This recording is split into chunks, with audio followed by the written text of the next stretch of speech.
Hello বন্ধুরা, কী অবস্থা সবার? আশা করি সবাই ভালো আছেন। চলে আসলাম ছেলেদের গ্যারেজে। গ্যারেজ মানে মনে করেন হেয়ার স্টাইল গ্যারেজ। এটা গ্যারেজ বলবো না, তা কী বলবো, আমরা ভাঙাচোরা চেহারা নিয়ে মনে করেন বড় বড় চুলা দাড়ি নিয়ে দেবদাসের মতো চলে আসি, পরে এখান থেকে হিরো সেজে মনে করেন বের হয়ে যাই।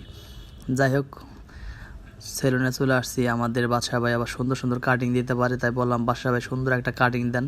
কিন্তু সাইড দিয়ে মানে টাক করে কেমন একটা কাটিং দিতেছে বুঝতেছি না।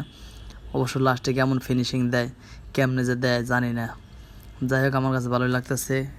আর সেলুনে চুল কাটতে আসলে আলাদা একটা মজা লাগে। এদিকে মামা দেখলাম যে ভিডিও করা শুরু করছে। মামার বললাম ভালো করে ভিডিওটা করো, যেন মনে কর ভিডিওটা আপলোড দিলে মানুষের বলে না হিরো হয়ে গেছে। দেখি কাটিংটা কেমন দেয় বাদশা ভাই। আমাদের বাদশা ভাইয়ের বা সুনাম আছে ইস্টার্ন হাউজিংয়ে, খুব সুন্দর কাটিং দেয়। ভিডিওটা খুব সুন্দর করে করতে পারেনি মনে করেন। মামা আবার ব্যস্ত মানুষ, এরপর আবার মামার সিরিয়াল, দুইজন একসাথে চুল কাটাইলে আবার মনে করেন ক্যামেরা ধরবে কে। তা যাই হোক, চুল কাটিং দিতেছি, এখন দেখবেন কেমন লুক। ও মামা, কী লুক? না না, সরি, এটা না, এইটা হলো আমার আসল লুক। কেমন হলো ভিডিওটা জানাবেন।